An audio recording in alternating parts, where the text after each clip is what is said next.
कहानी उन आम घरों की है जहां खाने वाले तो कई, लेकिन कमाने वाला एक मर्द ही होता है। बावजूद इसके उससे उम्मीदें कम नहीं होती।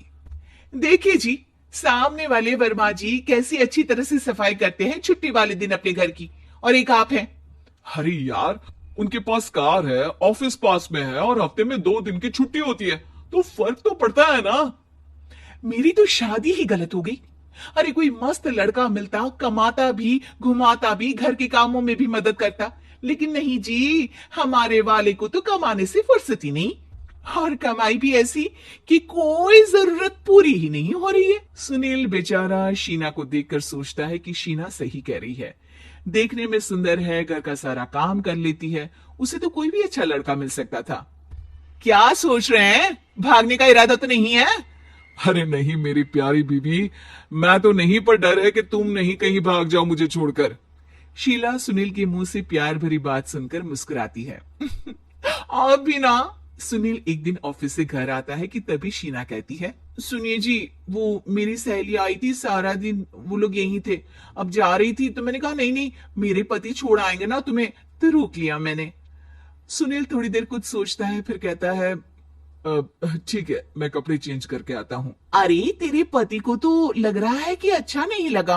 अरे नहीं नहीं, ऐसी कोई बात नहीं है, रुको मैं अभी उन्हें घर के कपड़े देकर आती हूँ।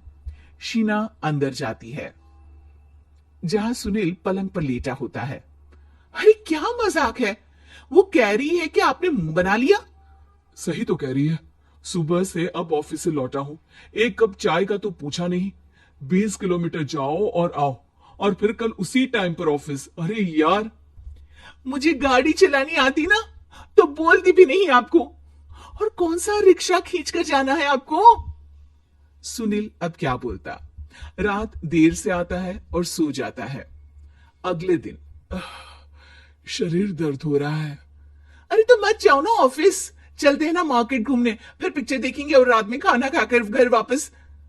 सुनील जब सारे दिन की थकान वाला शेड्यूल सुनता है तो वो सीधे सीधे ऑफिस के लिए तैयार हो जाता है। अब आए दिन शीना की डिमांड बढ़ती चली जाती है और सुनील उसको पूरा भी करता, लेकिन एक दिन, ए जी मेरा भाई आ रहा है, उसे 2 लाख रुपए की जरूरत है। हाँ तो मैं क्या करूं शीना, मेरे पास इतने रुपए नहीं है। हाँ हाँ पता है नहीं है, लेकिन किसी से लेकर तो दे सकते हो ना। अरे मैं किससे मांगू, मेरे तो जानने में भी कोई नहीं है जिसके पास इतनी बड़ी रकम हो। तभी वहां शीना का भाई शीनू आ जाता है। जीजा जी कैसे हैं आप?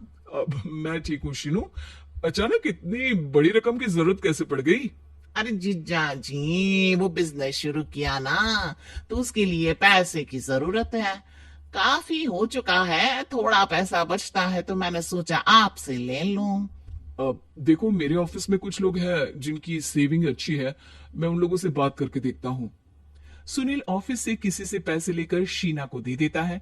शीना वो पैसा भाई को दे देती है 2 महीने बाद। अरे यार शीना, वो ऑफिस वाला आदमी अपने पैसे मांग रहा है, कैसे दूं? अपने भाई से बोलो ना पैसे दे दे। अरे हाँ हाँ दे देगा, कहाँ भागा जा रहा है, आप उनको बोल दो कि दे देंगे। थोड़े दिन बाद, शीना, वो आदमी मुझसे आज भी पैसे मांग रहा था यार, मैं तंग आ गया हूँ। ऑफिस जाते ही सामने उसका चेहरा दिखता है, क्या बोलूं, बार बार पैसे मांगता है। अच्छा मैं शीनू को फोन लगाती हूँ, बात करके देखती हूँ। शीना भाई को फोन करती है, लेकिन वो फोन उठाता ही नहीं।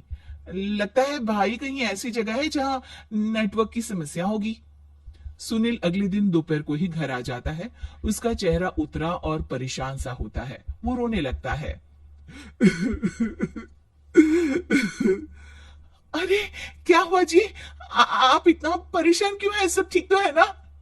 अरे नहीं शीना, कुछ ठीक नहीं है, मैं ठीक नहीं हूँ। तुम्हारे भाई के लिए मैंने जो पैसे लिए थे, उस आदमी ने आज भरे ऑफिस में सबके सामने मेरी बेइज्जती कर दी। सबके सामने आज मैं कर्जदार बनकर खड़ा था। मैंने हर वो प्रयास किया घर चलाने के लिए जो मैं कर सकता था, लेकिन अब नहीं होगा।